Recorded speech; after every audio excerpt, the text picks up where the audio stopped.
ഉത്തരാഖണ്ഡിൽ രാഷ്ട്രപതി ഭരണം റദ്ദാക്കിയ ഹൈക്കോടതി വിധി സുപ്രീം കോടതി ഈ മാസം 27 വരെ സ്റ്റേ ചെയ്തു. ഹൈക്കോടതി വിധി ചോദ്യം ചെയ്ത് കേന്ദ്ര സർക്കാർ സമർപ്പിച്ച ഹർജിയിലാണ് നടപടി. വിശദാംശങ്ങൾ മനുശങ്കർ നൽകും. മനു, ഏറെ വിവാദമായ വിഷയത്തിൽ ഇപ്പോൾ സുപ്രീം കോടതി താൽക്കാലിക സ്റ്റേ അനുവദിക്കുമ്പോൾ എന്താണ് ഇക്കാര്യത്തിൽ നിയമപ്രശ്നം ചൂണ്ടിക്കാട്ടുന്നത്? നിലവിൽ ഇപ്പോൾ സുപ്രീം കോടതി രണ്ടംഗ ബെഞ്ച് ജസ്റ്റിസ് ദീപക് മിശ്രയുടെ ഒപ്പം ശിവകീർത്തി സിംഗ് എന്നിവരടങ്ങിയ രണ്ടംഗ ബെഞ്ച് ചൂണ്ടിക്കാട്ടിയത് ഈ മാസം 27-ാം തീയതി വരെ നിലവിൽ ഹൈക്കോടതി ഉത്തരവിന് സ്റ്റേ അനുവദിക്കുകയാണ്. കൂടാതെ ഈ കാലയളവിൽ തൽസ്ഥിതി തുടരാനുമാണ് സുപ്രീം കോടതി നിർദ്ദേശിച്ചിരിക്കുന്നത്. അതിനാൽ രാഷ്ട്രപതി ഭരണം തന്നെ സംസ്ഥാനത്ത് തുടരും. പകരം ഈ കാലയളവിൽ 27-ാം തീയതി വീണ്ടും വാദം കേൾക്കും. ഈ വീണ്ടും വാദം കേൾക്കുന്ന കാലയളവ് വരെ ഈ രാഷ്ട്രപതി ഭരണം റദ്ദാക്കരുത് എന്നുകൂടി ഇപ്പോൾ അറ്റോർണി ജനറൽ മുമ്പാകെ രണ്ടംഗ ബെഞ്ച് ചൂണ്ടിക്കാട്ടിയിരിക്കുകയാണ്. ഇത് റദ്ദാക്കില്ലെന്നും അറ്റോർണി ജനറൽ മറുപടി നൽകിയുണ്ടായി. അതിനാൽ തന്നെ ഈ കാലയളവിൽ മറ്റു വിമത MLA-മാരെ അടക്കം കൂട്ടിക്കൊണ്ട് മന്ത്രിസഭാ രൂപീകരണത്തിനുള്ള അവകാശം ഉന്നയിക്കരുതെന്നും ഇത് ഉന്നയിക്കാനുള്ള സാധ്യത നിലനിൽക്കുന്നുണ്ടെന്നും കോൺഗ്രസിന് വേണ്ടി ഹാജരായ മുതിർന്ന അഭിഭാഷകൻ കപിൽ സിബൽ ചൂണ്ടിക്കാട്ടുകയുണ്ടായി. ഈ വാദം പരിഗണിച്ചായിരുന്നു ജസ്റ്റിസ് ദീപക് മിശ്രയുടെ ബെഞ്ച് ഇക്കാര്യം വ്യക്തമാക്കിയത്. ഇത് അനുകൂലമാക്കി സ്വീകരിക്കുന്നു എന്നും അറ്റോർണി ജനറൽ മുകുൾ റോത്തഗി വ്യക്തമാക്കി. അതിനാൽ തന്നെ ഈ മാസം 27-ന് വാദം വീണ്ടും കേൾക്കും. ആ വാദം വീണ്ടും കേൾക്കുന്നത് വരെ ഉത്തരാഖണ്ഡിലെ ഹൈക്കോടതി വിധിക്ക് പൂർണ്ണമായി സ്റ്റേ അനുവദിച്ചിരിക്കുകയാണ്. അതുവരെ സംസ്ഥാനത്ത് തൽസ്ഥിതിയായ രാഷ്ട്രപതി ഭരണം തുടരാമെന്നും സുപ്രീം കോടതി ഇപ്പോൾ ഉത്തരവിറക്കിയിരിക്കുകയാണ്. മനു, ഹൈക്കോടതിയുടെ നിരീക്ഷണത്തിൽ, കാരണം എല്ലാ വസ്തുതകളും മനസ്സിലാക്കിയല്ല ജനാധിപത്യത്തിന്റെ മൂലവേര് പോലും അറക്കുന്ന രീതിയിലുള്ള നടപടി. കാരണം വസ്തുതകൾ ഏറ്റവും ഒടുവിൽ 356-ാം വകുപ്പ് പ്രയോഗിക്കുമ്പോൾ പാലിക്കേണ്ട നിഷ്ഠകൾ നിയമത്തിൽ നിന്നുള്ള ഒക്കെയും പാലിക്കപ്പെട്ടിട്ടില്ല എന്ന് അസന്നിഗ്ധമായി തന്നെ ഹൈക്കോടതി നിരീക്ഷിച്ച സാഹചര്യത്തിൽ ഒന്നുകിൽ സുപ്രീം കോടതിയിലേക്ക് ഇക്കാര്യങ്ങൾ വരുമ്പോൾ തൽസ്ഥിതി തുടരട്ടെ എന്ന ഒരു നിഗമനത്തിലേക്ക് പോകുമായിരുന്നു. ഇക്കാര്യത്തിൽ ഹൈക്കോടതിയുടെ നിലപാടിൽ ഏതെങ്കിലും തരത്തിലുള്ള നിയമപ്രശ്നങ്ങൾ, അതായത് നേരത്തെ അഡീഷണൽ സോളിസിറ്റർ ജനറൽ ഹൈക്കോടതിയിൽ ചൂണ്ടിക്കാട്ടിയതുപോലെ 356 ഉപയോഗിക്കുമ്പോൾ അവിടെ രാഷ്ട്രപതിയാണ് ഒപ്പിടുന്നത്, അതിൽ എങ്ങനെ ഒരു ഹൈക്കോടതി ഇക്കാര്യത്തിൽ കോടതിക്ക് അന്തിമ തീരുമാനത്തിലേക്ക് എത്താൻ കഴിയുമോ തുടങ്ങി ഒട്ടേറെ നിയമപ്രശ്നങ്ങൾ, ഇതൊക്കെയും ഒരുപക്ഷെ സംശയത്തിൻ്റെയെങ്കിലും നിഴലിൽ സുപ്രീം കോടതിക്ക് കൂടി ഇത് വിവക്ഷിക്കേണ്ടി വരുന്ന ഒരു സാഹചര്യം ഉണ്ടോ? അതുകൊണ്ടാണോ ഇങ്ങനെ തൽക്കാലം സ്റ്റേ അനുവദിച്ചതിൽ ആത്യന്തികമായി കോടതി എന്താ കാര്യങ്ങൾ പറയുന്നുണ്ട്? പ്രജീഷ്, നിലവിൽ ഇപ്പോൾ സുപ്രീം കോടതി മുമ്പാകെ ഇരു വിഭാഗവും കോൺഗ്രസിന് വേണ്ടി ഹാജരായ കപിൽ സിബലും മനു അഭിഷേക് സിംഗ്വിയും ഒപ്പം അറ്റോർണി ജനറൽ മുകുൾ റോത്തഗിയും വാദപ്രതിവാദങ്ങൾ മുന്നോട്ട് വയ്ക്കവേ ചൂണ്ടിക്കാട്ടിയത് നിലവിൽ കോൺഗ്രസ് മുന്നോട്ട് വെച്ചത് അവിടെ ഒരു ഭരണ പ്രതിസന്ധിക്കുള്ള സാഹചര്യം ഇല്ലായിരുന്നു. ക്രമസമാധാന നില തകർന്നു എന്നും മറ്റുമാണ് റിപ്പോർട്ട് നൽകിയെന്ന് പറയുന്നു. എന്നാൽ ക്രമസമാധാന നില തകർന്നിട്ടില്ലായിരുന്നു. മാത്രമല്ല കൃത്യനിർവഹണത്തിനുള്ള ഒരു സാഹചര്യം സംസ്ഥാനത്തുണ്ടായിരുന്നു. അതിനാൽ കൃത്യനിർവഹണ സാഹചര്യം അസാധുവായാൽ മാത്രമേ ഇത്തരത്തിൽ ഒരു നടപടിയിലേക്ക് കടക്കേണ്ടതുള്ളൂ. അതിനാൽ 356-ാം വകുപ്പ് വേണ്ട രീതിയിലല്ല ഉപയോഗിച്ചതെന്നായിരുന്നു കോൺഗ്രസ് വാദിച്ചത്. എന്നാൽ കേന്ദ്രം ഇതിന് മറുപടിയായി അറ്റോർണി ജനറൽ ഇതിന് മറുപടിയായി നൽകിയത് നിലവിൽ ഈ സാഹചര്യത്തിൽ ഒരു ഭരണ പ്രതിസന്ധി ഉണ്ടായിരുന്നു എന്ന റിപ്പോർട്ട് ഗവർണർ തന്നെ രാഷ്ട്രപതിക്ക് അയച്ചു. അതിനാലാണ് കേന്ദ്ര മന്ത്രിസഭ ഇത്തരത്തിലൊരു ശുപാർശ മുന്നോട്ട് വച്ചത്. അതിനാൽ തന്നെ ഈ നടപടി എല്ലാ വശങ്ങളും പരിഗണിച്ചുകൊണ്ടുള്ളതായിരുന്നു എന്നും നിലവിൽ ഈ ഹൈക്കോടതി ഉത്തരവിന്റെ പകർപ്പ് എല്ലാവർക്കും ലഭിച്ചിട്ടില്ലെന്നും ചൂണ്ടിക്കാട്ടുകയുണ്ടായി. അതിനാൽ എന്തായാലും 27 വരെ കാത്തിരിക്കേണ്ട സാഹചര്യം. മനുവിലേക്ക് മടങ്ങിയെത്താം. ശബരിമലയിലെ സ്ത്രീ പ്രവേശന വിഷയത്തിൽ ഭരണഘടനയും വിശ്വാസവും തമ്മിലുള്ള ഏറ്റുമുട്ടലല്ല ഇപ്പോൾ നടക്കുന്നതെന്നും സുപ്രീം കോടതി പറയുകയുണ്ടായി. മനു, ഇക്കാര്യത്തിൽ ഏറെ വിവാദം സൃഷ്ടിച്ച വിഷയത്തിൽ എന്താണ് സുപ്രീം കോടതിയുടെ നിലപാട്? പ്രജീഷ്, ഇക്കാര്യത്തിൽ വളരെ സുപ്രധാനമായ ഒരു നിലപാടാണ് സുപ്രീം കോടതി മുന്നോട്ട് വച്ചിരിക്കുന്നത്. ശബരിമലയിൽ യുവതികൾക്ക് പ്രവേശനം നിഷേധിച്ചുകൊണ്ടുള്ള ഹൈക്കോടതി വിധി നിലവിൽ സുപ്രീം കോടതിയിൽ ഈ കേസിനെ ബാധിക്കില്ലെന്നാണ് 3-അംഗ ബെഞ്ച് ചൂണ്ടിക്കാട്ടിയിരിക്കുന്നത്. ഇതിൽ ജസ്റ്റിസ് ദീപക് മിശ്ര വ്യക്തമാക്കുകയുണ്ടായി. ഈ ഒരു കേസ് വിശ്വാസവും ഭരണഘടനയും തമ്മിലുള്ള ഏറ്റുമുട്ടലല്ല, പകരം ഒരു വിഭാഗവും വ്യക്തി അവകാശവും തമ്മിലുള്ള ഏറ്റുമുട്ടലാണെന്നും കോടതി ചൂണ്ടിക്കാട്ടി. മൗലികാവകാശം ഉറപ്പു നൽകുക എന്നതാണ് ഭരണഘടനയുടെ സ്വാതന്ത്ര്യം, ദൗത്യം അതാണ്. അതിനാൽ തന്നെ ഭരണഘടനയുടെ 32-ാം അനുച്ഛേദം അനുസരിച്ച് ഇത്തരത്തിലൊരു അവകാശം നിലനിർത്തുക, ലിംഗസമത്വം നിലനിർത്തുക എന്ന ഭരണഘടനാപരമായ അവകാശം കോടതിക്ക് കണ്ടില്ലെന്നും നടിക്കാനാകില്ലെന്നും ചൂണ്ടിക്കാട്ടി. നിലവിൽ അമിക്കസ് ക്യൂറി രാജു രാമേന്ദ്രന്റെ വാദമാണ് കേട്ടത്. അടുത്ത ആഴ്ചയും ഈ കേസിൽ വാദം തുടരും. പ്രജീഷ്. എസ് മനു ആണ് വിവരങ്ങൾ നൽകിയത്. ബാങ്കുകൾക്ക് നൽകാനുള്ള വായ്പാ കുടിശ്ശികയിൽ 2468 കോടി രൂപ കൂടി നൽകാമെന്ന് രാജ്യം വിട്ട വിവാദ വ്യവസായി വിജയ് മല്യ സുപ്രീം കോടതിയെ അറിയിച്ചു. കനത്ത നഷ്ടത്തിലായതോടെയാണ് കിങ്ഫിഷർ എയർലൈൻസ് അടച്ചുപൂട്ടിയത്.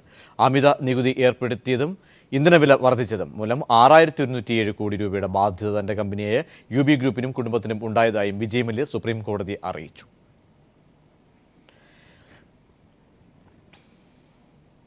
മദ്യത്തിന്റെ ഉപഭോഗം ഘട്ടം ഘട്ടമായി കുറയ്ക്കുകയും മദ്യവർജനം നടപ്പിലാക്കുകയുമാണ് CPIMന്റെ മദ്യനയമെന്ന് പ്രതിപക്ഷ നേതാവ് VS അച്യുതാനന്ദന്റെ ഫേസ്ബുക്ക് പോസ്റ്റ്.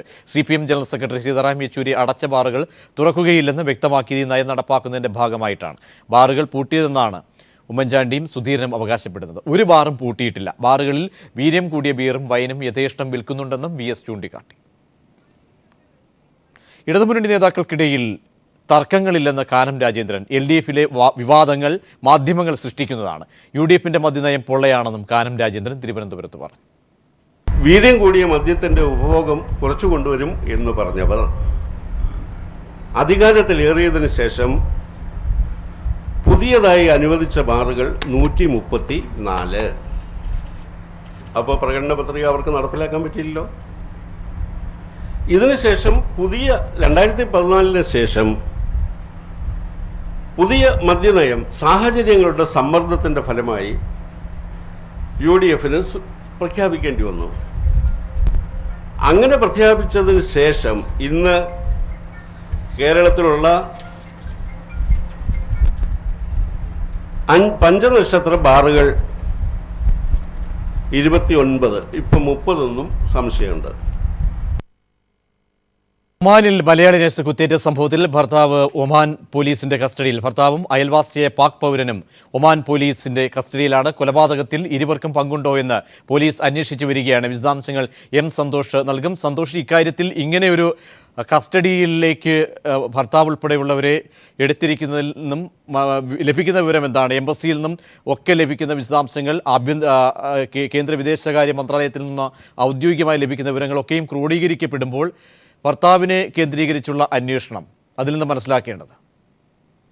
പ്രജീഷ്, ഒമാനിൽ കുത്തേറ്റ് മരിച്ച മലയാളി നേഴ്സ് ചിക്കു റോബർട്ടിന്റെ ഭർത്താവ് ലിൻസനെയും അയൽവാസിയായ ഒരു പാക് പൗരനെയുമാണ് ഒമാൻ പോലീസ് കസ്റ്റഡിയിൽ എടുത്തിരിക്കുന്നത്. മരണവുമായി ബന്ധപ്പെട്ട ചോദ്യം ചെയ്യലിനാണ് ഇവരെ കസ്റ്റഡിയിൽ എടുത്തിരിക്കുന്നത്. വിദേശകാര്യ മന്ത്രാലയമാണ് ഇത് സംബന്ധിച്ച കാര്യങ്ങൾ ഇപ്പോൾ പുറത്തുവിട്ടത്. വിദേശകാര്യ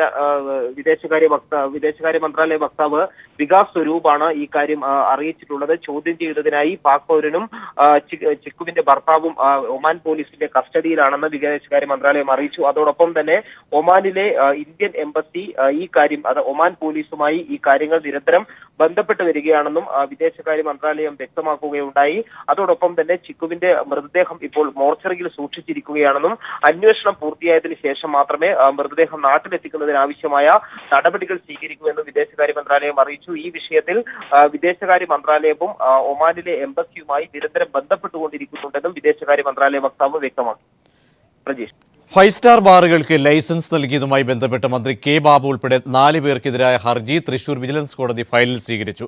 കെ ബാബുവിനൊപ്പം excise commissioner, excise deputy commissioner, വകുപ്പ് സെക്രട്ടറി എന്നിവർക്കെതിരെ കേസെടുക്കണമെന്നാവശ്യപ്പെട്ട് PD ജോസഫ് ആണ് ഹർജി നൽകിയത്. കേസ് മെയ് 7 പരിഗണിക്കും. കടൽക്കൊല കേസിൽ പ്രതികളായ ഇറ്റാലിയൻ നാവികർക്ക് രക്ഷപ്പെടാൻ വഴിയൊരുങ്ങുന്നു. പ്രതികളായ രണ്ടാമത്തെ നാവികനെയും രാജ്യം വിടാൻ അനുവദിച്ച കേന്ദ്ര സർക്കാർ നിലപാട് കേസിൽ തിരിച്ചടിയാകുമെന്നാണ് വിലയിരുത്തൽ. നേരത്തെ കേസിൽ മൃദു സമീപനം ആരോപിച്ച് UPA സർക്കാരിനെ വിമർശിച്ച BJP അധികാരത്തിലെത്തിയപ്പോൾ നാവികനെ വിട്ടയക്കാൻ തീരുമാനിച്ചതും വിമർശനമാകുന്നു. പ്രധാനമന്ത്രിയാകുന്നതിന് മുൻപ് നരേന്ദ്രമോദി കടൽക്കൊല കേസിൽ സോണിയാഗാന്ധിയെ പരിഹസിച്ച് ട്വിറ്ററിൽ പോസ്റ്റ് ചെയ്ത സന്ദേശവും സമൂഹമാധ്യമങ്ങളിൽ ഇപ്പോൾ വൈറലാവുകയാണ്. പ്രതിപക്ഷത്തായിരുന്നപ്പോൾ കടൽക്കൊല കേസിൽ UPA സർക്കാർ മൃദു സമീപനം സ്വീകരിക്കുന്നുവെന്ന് വിമർശിച്ച നരേന്ദ്രമോദിയും BJPയുമാണ് അധികാരത്തിലെത്തിയപ്പോൾ പ്രതികളെ വിട്ടയക്കാൻ ഒരുങ്ങുന്നത്. പൗരന്മാരെ തിരികെ നാട്ടിലെത്തിക്കാൻ ആദ്യഘട്ടം മുതൽ വിയർപ്പൊഴുക്കിയ ഇറ്റാലിയൻ ഭരണകൂടത്തിന്റെ വിജയം കൂടിയാണിത്. അന്താരാഷ്ട്ര തലത്തിൽ ഇന്ത്യക്കെതിരെ ഇറ്റലി സ്വീകരിച്ച നിലപാടുകൾ നയതന്ത്ര തലത്തിൽ ഇന്ത്യക്ക് കനത്ത തിരിച്ചടിയായി. മിസൈൽ സാങ്കേതിക വിദ്യാ നിയന്ത്രണ സംവിധാനത്തിൽ ഇന്ത്യക്ക് അംഗത്വം നൽകുന്നതിനെ ഇറ്റലി എതിർത്തു. ഈ നീക്കമാണ് പ്രതിയായ സാൽവത്തോറ ജെറാം എന്ന നാവികനെ രാജ്യം വിടാൻ അനുവദിക്കുന്ന തീരുമാനത്തിലേക്ക് ഇന്ത്യയെ കൊണ്ടെത്തിച്ചത്. ആയുധ കച്ചവടത്തിനായി കടൽക്കൊലക്കേസിൽ മോഡി സർക്കാർ കള്ളക്കളി തുടരുകയാണെന്ന വിമർശനവും ഉയരുന്നുണ്ട്. അന്താരാഷ്ട്ര തലത്തിൽ അനുകൂല ചർച്ചകൾ ഉണ്ടാക്കാൻ ഇന്ത്യക്ക് കഴിഞ്ഞതുമില്ല. അന്താരാഷ്ട്ര ട്രൈബ്യൂണൽ ഇന്ത്യയിൽ കേസ് തുടരാമെന്ന് വിധിച്ചാൽ നാവികരെ ഇന്ത്യയിലേക്ക് മടക്കി അയക്കണമെന്ന ഉപാധി വച്ചാണ് ഇന്ത്യ പ്രതിയായ നാവികനെ ഇറ്റലിയിലേക്ക് അയക്കുന്നത്. ട്രൈബ്യൂണൽ വിധി ഇന്ത്യക്ക് എതിരായാൽ പ്രതികളായ നാവികർ എന്നേക്കുമായി രക്ഷപ്പെടും. BJP സർക്കാർ അധികാരത്തിൽ വന്നതിനു ശേഷം കടൽക്കൊലക്കേസിൽ ഇന്ത്യയുടെ വാദങ്ങൾ കൂടുതൽ ദുർബലമാകുന്നതാണ് കണ്ടത്. പ്രധാനമന്ത്രിയാകുന്നതിന് മുൻപ് നരേന്ദ്രമോദി കടൽക്കൊലക്കേസിൽ സോണിയാഗാന്ധിയെ പരിഹസിച്ച് ട്വിറ്ററിൽ പോസ്റ്റ് ചെയ്ത സന്ദേശവും പുതിയ സാഹചര്യത്തിൽ സമൂഹ മാധ്യമങ്ങളിൽ വൈറലാവുകയാണ്. ഇറ്റാലിയൻ നാവികർ നമ്മുടെ മത്സ്യത്തൊഴിലാളികളെ കൊലപ്പെടുത്തി.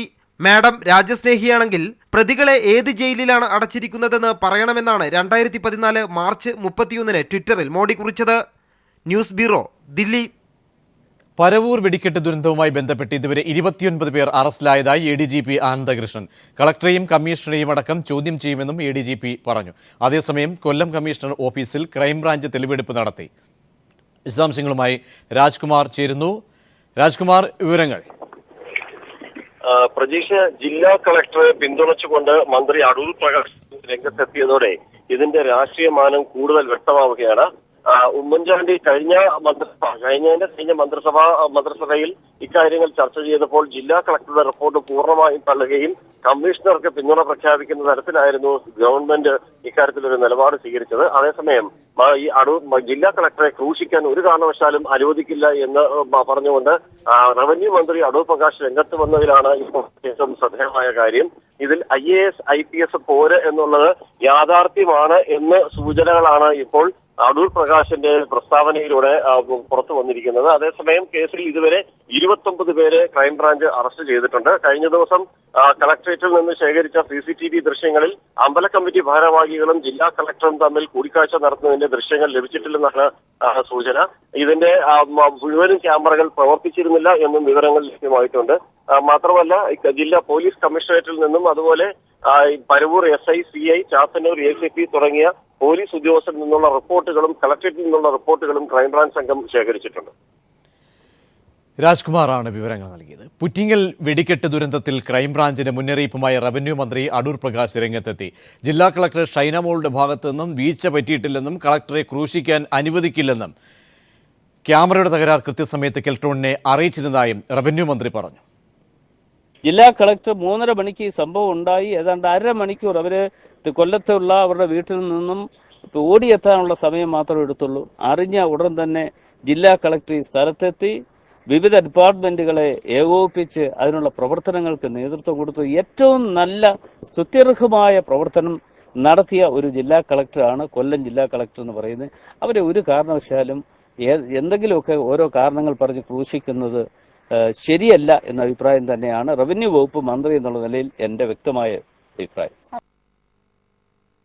ഭീഷണിക്കെതിരെ DYFI കേന്ദ്ര കമ്മിറ്റി അംഗം മുഹമ്മദ് റിയാസ് പോലീസിൽ പരാതി നൽകി. പാകിസ്ഥാനിലേക്ക് പോകണമെന്നായിരുന്നു റിയാസിനോട് RSS പ്രവർത്തകരുടെ ആക്രോശം. രാജ്യത്തിലെ അസഹിഷ്ണുത കേരളത്തിലേക്ക് കടന്നതിന്റെ തെളിവാണ് തനിക്കെതിരെ ഉണ്ടായ ഭീഷണിയെന്ന് മുഹമ്മദ് റിയാസ് പറഞ്ഞു. സംഭവത്തിൽ പോലീസ് ഉടൻ നടപടി സ്വീകരിക്കണമെന്ന് CPM ജില്ലാ സെക്രട്ടറി മോഹനം മാസ്റ്റർ വ്യക്തമാക്കി.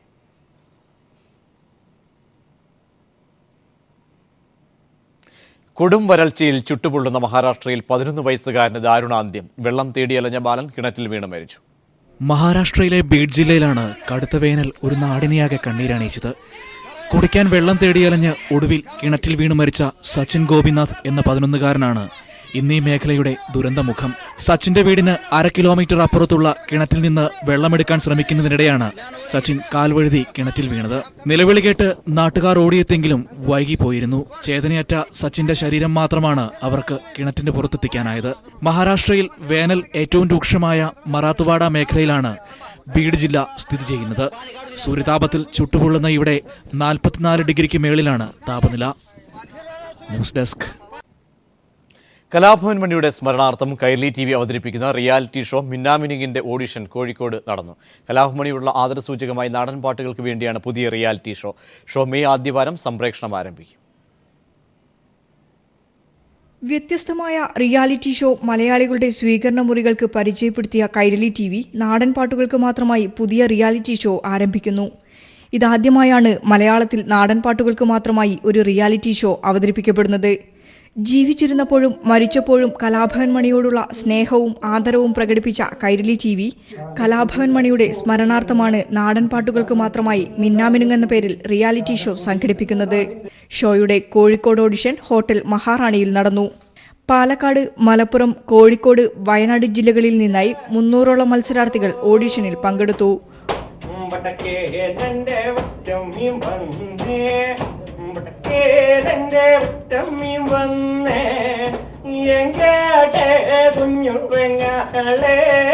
തെക്കങ്കുലമരണിക്ക് പോകാനായേ ലവിടെയുങ്കാക്കണേ ലമ്മാദേവിയേ. പ്രദീപ് പള്ളുരുത്തി, സീന രമേശ് എന്നിവർ ഓഡിഷന്റെ വിധികർത്താക്കളായി. Kairali TV programme associate director PO Mohanan ഓഡിഷന്റെ മേൽനോട്ടം നിർവഹിച്ചു. മെയ് ആദ്യവാരം റിയാലിറ്റി ഷോ സംപ്രേഷണം ആരംഭിക്കും. News bureau, Kozhikode. പുറ്റിങ്ങൽ ക്ഷേത്രത്തിലെ വെടിക്കെട്ട് അപകടത്തിൽ മരിച്ചവരുടെ ആശ്രിതർക്ക് Shifa Al Jazeera group chairman doctor KT Rabeebulla പ്രഖ്യാപിച്ച ധനസഹായം വിതരണം ചെയ്തു. 50,000 രൂപ വീതമാണ് നൽകിയത്. കോട്ടപ്പുറം ഗവൺമെൻറ് LPS ഓഡിറ്റോറിയത്തിൽ നടന്ന ചടങ്ങിൽ നഗരസഭാ ചെയർമാൻ KP കുറുപ്പ് ധനസഹായം വിതരണം ചെയ്തു. Shifa Al Jazeera medical group ഉപദേശക സമിതി chairman KP Muhammad Kutty, group director Shaji Areepra, Riya CEO Ashraf Vengattu, Oman CEO Shakir തുടങ്ങിയവർ പങ്കെടുത്തു. ഡോക്ടർ റബിയുള്ളയുടെ സന്ദേശം corporate communications vice chairman Satheesh ചടങ്ങിൽ വായിച്ചു. ധനസഹായത്തിന് പുറമെ യോഗ്യരായ ആശ്രിതർക്ക് ഷിഫ അൽ ജസീറ ഗ്രൂപ്പ് സ്ഥാപനങ്ങളിൽ ജോലി നൽകുമെന്നും ഡോക്ടർ റബിയുള്ള പറഞ്ഞു. തൃപ്പൂണിത്തുറയിലെ LDF സ്ഥാനാർത്ഥി M സ്വരാജിനായി സെൽഫി തരംഗം. മണ്ഡലത്തിനകത്തും പുറത്തു നിന്നും എന്നുവേണ്ട വിദേശങ്ങളിൽ നിന്നും സ്വരാജിന് വേണ്ടി വോട്ട് അഭ്യർത്ഥിക്കുകയാണ്. പ്രായഭേദമില്ലാതെ അഭ്യുദയകാംക്ഷികൾ. ടീം സ്വരാജ് തുടക്കമിട്ട ഈ വ്യത്യസ്ത പ്രചരണം സമൂഹമാധ്യമങ്ങളിൽ വൈറലായി മാറിക്കഴിഞ്ഞു. സ്ത്രീകൾ, യുവതിയുവാക്കൾ, കുട്ടികൾ, വൃദ്ധർ. തൃപ്പൂണിത്തുറയിലെ ഇടതുപക്ഷ സ്ഥാനാർത്ഥി M സ്വരാജിന് വോട്ട് ചോദിച്ചുകൊണ്ട് ആയിരക്കണക്കിന് സെൽഫി വീഡിയോകളാണ് സെൽഫി ഫോർ സ്വരാജ് എന്ന ഫേസ്ബുക്ക് പേജിൽ പ്രായഭേദമന്യേ ഇവർ പോസ്റ്റ് ചെയ്യുന്നത്. രാഷ്ട്രീയ, കലാസാഹിത്യ, സാമൂഹിക, സാംസ്കാരിക മേഖലകളിലെ പ്രമുഖരും ഇവരിൽ ഉൾപ്പെടുന്നു. അദ്ദേഹം ഈ തെരഞ്ഞെടുപ്പിൽ ജയിക്കേണ്ടത് കാലഘട്ടത്തിന്റെ അനിവാര്യതയാണ്. സ്വരാജ് ഏട്ടൻ വൻ ഭൂരിപക്ഷത്തോടെ ജയിക്കണം എന്നുള്ളത്. സ്വരാജ് മാമൻ ജയിക്കേണ്ടത് കാലത്തിന്റെ ആവശ്യവുമാണ്. ചങ്ക് ബ്രോസിന്റെ കൊടും ഫ്രീക്കൻ സെൽഫികളുമുണ്ട് കൂട്ടത്തിൽ. ഞങ്ങൾ പൊന്നാനിക്കടുത്തുള്ള കാഞ്ഞിരമുക്കിലെ ഗോൾസ്റ്റാർ മെമ്പേഴ്സാണ്. ഈ കാണുന്നവരെല്ലാവരും ഞങ്ങളുടെ പ്രിയങ്കരനായ സ്വരാജ് ഏട്ടൻ ഇത്തവണ തൃപ്പൂണിത്തുറയിൽ മത്സരിക്കുന്നുണ്ട്. സ്വരാജ് ഏട്ടന് ഞങ്ങളുടെ എല്ലാവിധ ആശംസകളും. നിങ്ങൾ പൊളിക്കൂ ബ്രോ. മണ്ഡലത്തിലെ തന്റെ വോട്ടർമാരെ നേരിൽ കണ്ട് വോട്ട് ചോദിക്കുന്ന തിരക്കിലായിരുന്നു M സ്വരാജ്.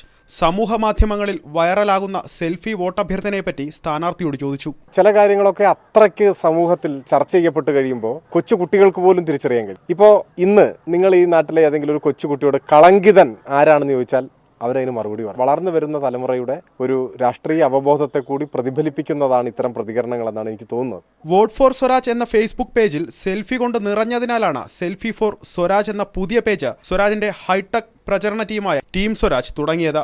തൃപ്പൂണിത്തുറയിലെ ഇടതുമുന്നണി സ്ഥാനാർത്ഥി M സ്വരാജിന് വേണ്ടി ലോകത്തിന്റെ വിവിധ കോണുകളിൽ നിന്നാണ് സെൽഫി വോട്ടഭ്യർത്ഥനകൾ എത്തുന്നത്. തരംഗമാകുന്ന സെൽഫി വോട്ടഭ്യർത്ഥനകൾക്കും സ്ഥാനാർത്ഥി M സ്വരാജിനും ദൃശ്യങ്ങൾ പകർത്തിയ രഞ്ജിത്ത് രാജകുമാരിക്കുമൊപ്പം അലക്സ് റാം മുഹമ്മദ്, കൊച്ചി.